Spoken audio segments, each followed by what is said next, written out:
Este ano o Brasil comemora o centenário do rádio, mais precisamente na data 22 de setembro, quando foi inaugurada a Rádio Sociedade do Rio de Janeiro por Roquete Pinto. Existe, porém, muitas outras versões. Uma versão, inclusive, que diz que o rádio ele nasce em Pernambuco, que o rádio começa em Pernambuco, que esse pioneirismo é da Rádio Clube, no dia 6 de abril de 1919. Bom, para falar sobre a história do rádio, aqui no programa Opinião Pernambuco, nós estamos recebendo o professor Luiz Maranhão Filho. Ele é doutor em comunicação pela USP, é aposentado da UFPE e tem vários livros sobre rádio. Também recebemos Luiz Arthur Ferrareto, autor de vários livros sobre rádio, pesquisador de mídia sonora no Intercom, professor oficial titular da Universidade Federal do Rio Grande do Sul. Sejam bem-vindos ao programa e vamos começar a desvendar esse mistério. Afinal de contas, nós estamos celebrando, professor Luiz Maranhão, 100 anos ou 103 anos do rádio? Bom, eu continuo insistindo nos 100 anos, né? Porque a gente, se vier para trás, é preciso reverenciar o nosso padre Roberto Landel de Moura, o verdadeiro inventor do transmissor de rádio no Brasil. Em termos de Pernambuco, é a data de oficialização da Rádio Clube de Pernambuco. Só isso? Pode falar mais, professor. Defenda seu argumento. Por que o senhor defende isso? Eu defendo que a data é histórica, a data está no Diário de Pernambuco.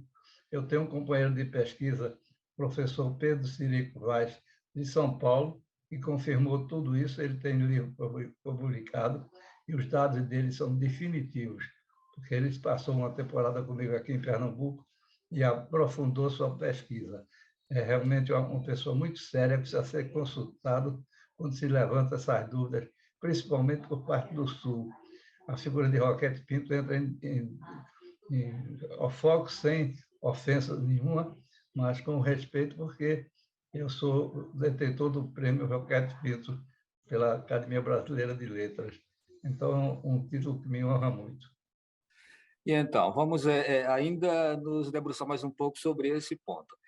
O senhor defende que a Rádio Clube tem esse pioneirismo, que existe essa contribuição do padre Landel de Moura, né, que o professor Arthur Ferrareto vai poder falar também muito sobre ele, até porque a gente está falando aí de um gaúcho, né, de um padre gaúcho, né, e tem essa história do Roquete Pinto.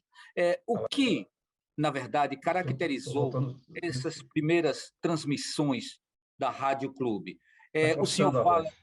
O senhor fala de telegrafia, o senhor fala de uma transmissão de voz, o senhor fala de uma transmissão de um sinal sonoro, né? O que caracterizou exatamente essa primeira transmissão lá da Rádio Clube? A da Rádio Clube aqui é diferente, tem outras características, mas a do padre Landel foi em São Paulo, essa experiência que ele fez, que transmitiu um sinal sonoro, atestado até pelo embaixador inglês e por todas as autoridades presentes. Era um aparelho construído por ele antes de Marconi aparecer no cenário, embora essa invenção do padre Landel está documentado por um saudoso pesquisador, Ivan Dornelli Rodrigues, que publicou um livro, e junto com outros pesquisadores, o Otto Albuquerque e vários amigos do Rio Grande do Sul, que detalharam a ligação do sinal sonoro. Então, a gente nunca confunde rádio programação, rádio broadcasting, com rádio sonoro, com a transmissão do sinal sonoro. Então, essa dúvida eu quero logo tirar de saída, porque o padre Landel precisa ser lembrado. Tem uma fundação no Rio Grande do Sul chamada Fundação Padre Landel, FEPLAN, e o companheiro Ferrareto conhece muito bem. Ivan foi um dedicado pesquisador, publicou um livro todo documentado. A gente tem patentes registradas nos Estados Unidos, confirmando as construções que o padre Landel fez antes de todo mundo, antes de Marconi, porque ele é 7 anos mais velho que Marconi, e ele estudou para ser padre na Itália, onde seus 2 irmãos já eram sacerdotes. Então, é uma figura que precisa ser pesquisada, é o padre Roberto Landel de Moura. Vamos agora para o professor Luiz Arthur Ferrareto. Ferrareto, a gente escolheu esse programa para ser realizado agora, né, nessa data aqui do mês de abril, né, dia 6 de abril, que tem essa referência aí a esse surgimento da Rádio Clube. Mesmo a gente sabendo que o Brasil inteiro está celebrando o 22 de setembro. Antes mesmo de aprofundar essa contribuição do padre Landel de Moura, qual é a sua interpretação sobre aqueles que defendem que o pioneirismo do rádio ele nasce em Pernambuco? Bom, primeiro a gente precisa diferenciar rádio do que ele significava num determinado momento, que era o sinônimo de sem fio. Então, a rádio é uma instituição social, é um meio de comunicação de massa, né? É diferente daquilo que era no primeiro momento. No primeiro momento era sinônimo de sem fio. O que acontece? Tem muitas datas que um certo senso comum ele consagrou. Por exemplo, as datas envolvendo o mês de setembro de 1922. Na realidade, a Rádio Sociedade do Rio de Janeiro ela é fundada em abril de 1923 e a primeira transmissão dela, Rádio Sociedade, é 1º de maio de 1923. Só que ela usa um transmissor cujas demonstrações estavam sendo feitas desde o dia 7 de setembro de 1922, na exposição do centenário da Independência. Essas transmissões, elas visavam vender um equipamento que era ponto, era de radiotelefonia, né? Era isso, né? E que tinha a possibilidade de ser escutado por vários pontos de recepção. O que acontece? Em Recife, já em meados dos anos 10, ocorrem testes, ocorrem experiências, ocorre a existência, né? Existem estações de amadores que são proibidas. São proibidas em função, logo em seguida, ali por 1914, 1915, em função da guerra, né? Do que era a Grande Guerra, né? Que depois a gente vai conhecer como Primeira Guerra Mundial, né? Não se proíbe o que não existe. Se proíbem transmissões que eram feitas por pessoas que vão se organizar e vão fundar o Rádio Clube de Pernambuco. Eles começam pensando rádio-telegrafia, rádio-telefonia, e em determinado momento eles começam a se encantar com a possibilidade do rádio, que o Maranhão falou, que é o broadcast, que é as transmissões de um ponto para vários pontos. Essas transmissões eles começam a captar ali por 1921, 1922, provenientes de Pittsburgh, nos Estados Unidos, onde opera uma emissora da Westinghouse, a KDKA. E ali, provavelmente, o que a gente consegue identificar que no início de 1923 já existem transmissões em Recife, que são ponto massa, portanto, antes da Rádio Sociedade do Rio de Janeiro, e que são transmissões do que a gente pensa hoje como rádio, com música, com fala, né? E que envolve, o Maranhão tem mais condições de falar sobre isso, até envolve pessoas como Tito Xavier, Oscar Moreira Pinto, Oscar de Boa Pinto, que fazem transmissões com equipamentos que vêm do exterior e que eles adaptam. E a principal diferença entre o Rádio Clube e a Rádio Sociedade é que o Rádio Clube tem uma perspectiva assim, de pessoas, de técnicos, né? Pessoas que pensam assim, olha, a gente tem uma tecnologia, vamos explorar essa tecnologia. E não é demérito nem para um grupo nem para o outro, né? E na Rádio Sociedade tem um sujeito chamado Edgar Roquete Pinto, que está pensando o rádio como uma forma de levar educação e cultura para as pessoas. Então, valorizar o Rádio Clube, fundado nesta data, 6 de abril, mas em 1919, né? Valorizar o Rádio Clube não significa desvalorizar a Rádio Sociedade do Rio de Janeiro. Mas os dados que a gente tem, e são consolidados, e hoje assim, tem um carimbo dos pesquisadores, né, em 2 documentos, a Carta de Natal, de 2018, e a Carta Aberta sobre o Pioneirismo do Rádio Brasileiro, todos eles referendados pelos principais fóruns de pesquisa de rádio do Brasil, né, tem um carimbo dizendo, olha, o rádio brasileiro ele começou aonde? Começou em Pernambuco, em Recife. A gente não sabe qual foi o dia exato, mas a gente sabe que começou em Recife. Ok.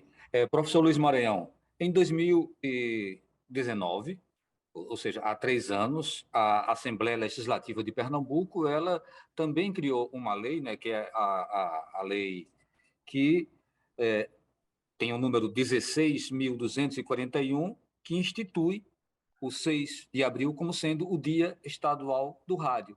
Ou seja, também mais um aval, né? Mais uma confirmação da importância dessa data. E aí eu volto para o senhor falar um pouquinho já como que foram as primeiras transmissões do rádio aqui em Pernambuco. Quer dizer, a gente não tinha ainda uma grande quantidade de receptores de rádio, o rádio era uma novidade, era o grande boom, era a grande revolução da comunicação no mundo, porque permitiria as pessoas, inclusive analfabetas, terem acesso à informação. Então, como foi que isso se deu aqui em Pernambuco? Olha, a gente tem de destacar a figura do Tito Xavier. Tito Xavier era um telegrafista do governo. Então, ele de noite, quando ele chegava em casa, ele se incorporava a essa pesquisa do rádio. Então, há uns receptores pioneiros que muita gente esquece hoje, que eram os baixo-falantes. Era o rádio galena, um rádio que pegava o som com um cristal de galena.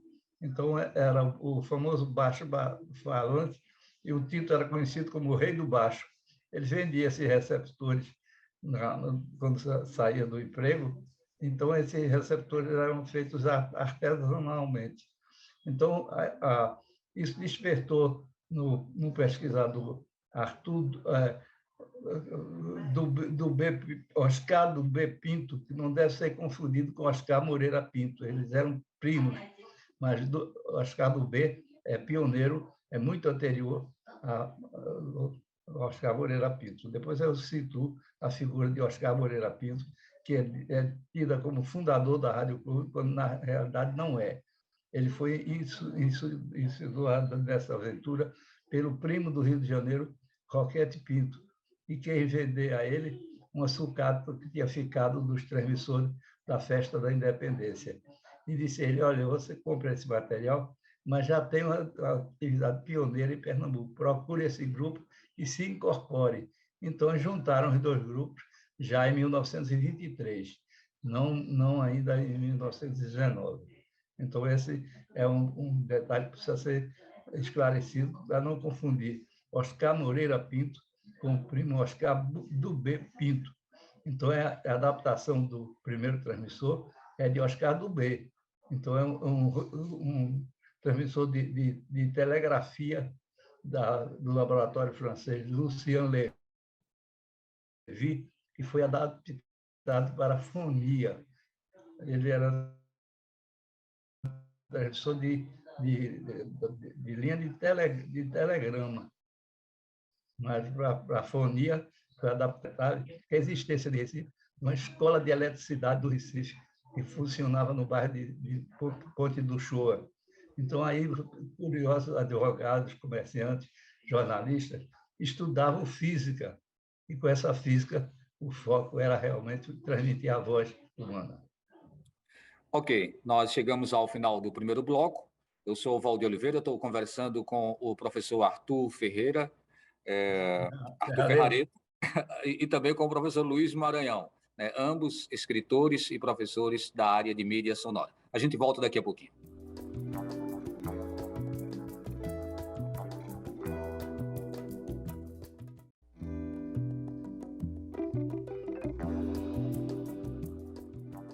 Estamos de volta com o programa Opinião Pernambuco, conversando com o professor Luiz Arthur Ferrareto, escritor, professor da Universidade Federal do Rio Grande do Sul, e com o professor Luiz Maranhão Filho, aposentado da UFPE e também escritor de vários livros sobre rádio. Professor Luiz Arthur Ferrareto, vamos falar um pouquinho agora sobre as características desse rádio que se praticou, né, nessa fase pioneira. Quer dizer, o rádio nasce aí, no caso, na década de 20, mas era um rádio ainda embrionário, né, com um propósito, segundo o Roquete Pinto, de ter uma função mais educativa, né? Então, o que é que o senhor pode falar para a gente? Como que foi essa primeira década do rádio no Brasil? Bom, eu acho que a própria denominação usada pelos pernambucanos, né, o Rádio Clube, e não a Rádio Clube, já explica muito dessa época, né? Que era mais clube, mais entidade, e era uma entidade que ia ter a sua estação transmissora, né? Então, eram transmissões experimentais, né? Não difere muito o que acontece em Recife, o que acontece no Rio de Janeiro. Aliás, as duas entidades, elas mantinham correspondência. O Rádio Clube, através do seu primeiro presidente, né, o Augusto Pereira, mantinha correspondência com os amadores da radiofonia, como se chamava na época, dos Estados Unidos, né, porque a intenção deles era ter alguma coisa parecida com a entidade que reunia as pessoas que se dedicavam a isso, né, que eram, na época, conhecidos, num primeiro momento, como amadores da radiofonia, radiófilos, né, sem-filistas, né, são os nomes que aparecem na imprensa, né, da época. Né, e, gradativamente, essas pessoas que tinham uma estação receptora em casa, né, mais ou menos ainda misturando a escuta do que vai ser o meio rádio, né, com a escuta aquela mais do rádio amador, né, que está começando a se separar nesse momento. Essas pessoas precisavam ter bastante dinheiro, porque precisavam comprar um equipamento caro, né? As pesquisas que eu fiz aí, vou reduzir a Porto Alegre, porque é o dado que eu tenho, um aparelho receptor, uma estação dessa era muito cara, um aparelho receptor de rádio mais posterior custava 400 mil, 500 mil reais. O salário de um operário, para se ter uma ideia, era um terço disso. Né? E naquele primeiro momento, no momento inicial, que eram as estações essas de recepção, em que o sujeito recebia até um código para ele poder receber, sintonizar, né, a transmissão desses clubes, dessas entidades, ele precisava pagar uma taxa para o governo. Ele precisava de uma autorização, ele precisava fazer um curso para receber aquilo ali. Né? E precisava pagar a mensalidade dessas entidades. Isso dificultou a vida de muitas entidades, dessas iniciais, inclusive, do Rádio Clube. Por isso que ele vai se reorganizar, né? Porque as pessoas ou não tinham condições de pagar a mensalidade ou não pagavam, simplesmente. Né? Isso não é uma exclusividade do Rádio Clube. Aqui em Porto Alegre tem uma entidade que não vai à frente por causa disso, né? Porque as pessoas não pagavam. Né? E é uma coisa assim, muito mais uma espécie de um sarau transmitido pelo rádio. Então, tinha uma pessoa que depois, com o tempo, vai se transformar no apresentador de rádio, que dizia, olha, vamos ouvir agora um número de piano tocado pela senhorita fulana de tal, filha de fulano de tal, que é uma pessoa conhecida da nossa comunidade, e aí ficava silêncio na transmissão, a menina ia até o piano, começava a tocar, né, daqui a pouco parava, aquela transmissão era uma coisa muito improvisada naquele tempo. Né? E gradativamente vai começar a entrar olha, vamos oferecer 15 minutos, um quarto de hora de discos da loja tal. E aí, gradativamente, vai começar a entrar o patrocínio nisso e o rádio vai saindo dessa fase de implantação para uma outra fase em que ele começa a ser um negócio. Algumas dessas entidades se adaptam ao negócio, é o caso do Rádio Clube, outras não se adaptam ao negócio, é o caso da Rádio Sociedade do Rio de Janeiro, porque o Roquete Pinto vai doar essa emissora para o Ministério da Educação e ela vai virar o que é hoje a Rádio MEC AM do Rio de Janeiro. Muito bem. Professor Luiz Maranhão Filho, eu vou fazer aqui uma referência agora à televisão. Quando a televisão chegou no Brasil, né, chegou na década de 50, aqui no Nordeste, mais particularmente em Pernambuco, ela demorou 10 anos, ela chegou na década de 60. No caso do rádio, não. No caso do rádio, foram nascendo juntos, né, foram crescendo juntos. Né? Gostaria que o senhor fizesse um pouco esse comparativo aí. Né? Pernambuco ele perde essa característica de ser tão competitivo quando chega à televisão, algo que ele teve de uma forma muito forte, muito consistente durante o período do surgimento do rádio, professor? Ele teve exclusividade no início, porque o Rio estava na frente, porque havia uma Casa Edison, onde se faziam discos, e aqui em Pernambuco não tinha. A Rosenblit, que é o do disco Mucambo, é muito posterior.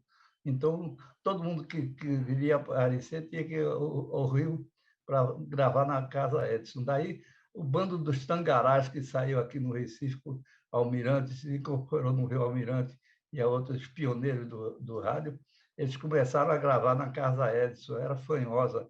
O arquivo da Rádio Clube Pernambuco tinha, inclusive, esses discos da Casa Edison que eram anunciados, como a gravação da Casa Edison, fanhosa, e infelizmente, os mal administradores da Rádio Clube jogaram fora esses discos todinho, inclusive um concerto do grande Caruso, quando passou no Recife, que a Rádio Clube gravou em fio metálico. Isso ficou oxidado e estragou-se esse arquivo. Nunca ninguém aqui procurou conservar essa memória. O mesmo o mesmo pecado hoje tem as universidades do Brasil inteiro. Muita universidade tem acervo valioso e jogou fora, apagou tudo dessa memória.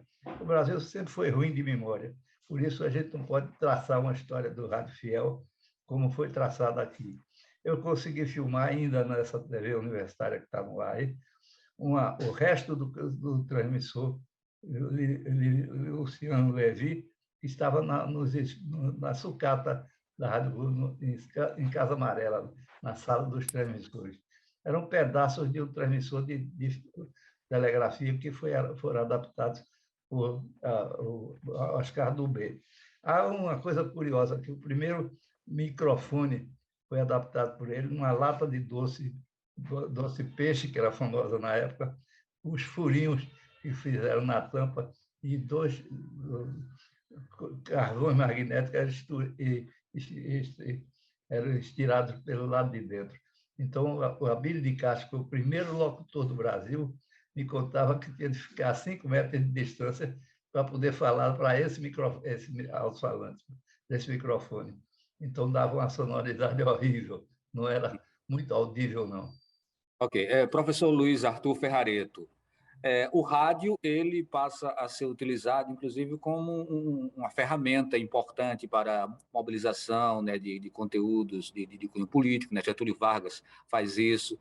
Ou seja, o rádio ele começa a ser cobiçado, a ser percebido como uma das maiores forças da comunicação aqui no Brasil, comunicação de massa. Gostaria que o senhor falasse um pouquinho sobre isso, nessa importância, essa relevância do rádio que vai sendo construída como veículo de comunicação de massa.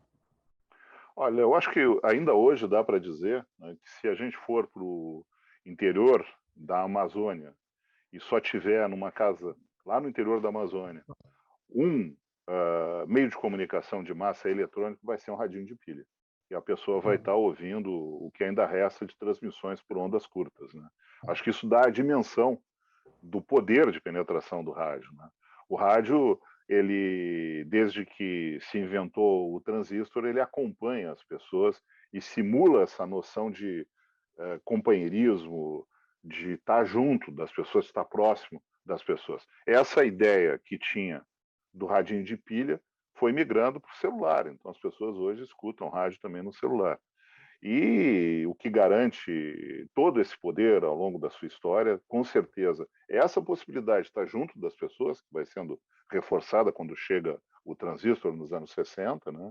Nos anos 50, mas com mais força nos anos 60, e a possibilidade das pessoas realizarem uma tarefa enquanto escutam rádio, né? Sem precisar tirar totalmente a atenção da tarefa e com uma atenção variável ao longo dessa escuta, né? E esse poder aí é tão forte que hoje jornais, portais têm um aplicativo, um botãozinho lá que você clica e você está no computador fazendo outra coisa e pode ouvir com uma voz eletrônica meio truncada ainda, talvez parecida com aquela das primeiras transmissões, né, que o Maranhão citou aí, mas dá para ouvir aquele texto. Isso prova a possibilidade e o poder do rádio, né? E é um mimetismo, é uma cópia que estão fazendo do rádio dessa possibilidade, né? Eu faço alguma coisa e o rádio me acompanha quando estou fazendo isso.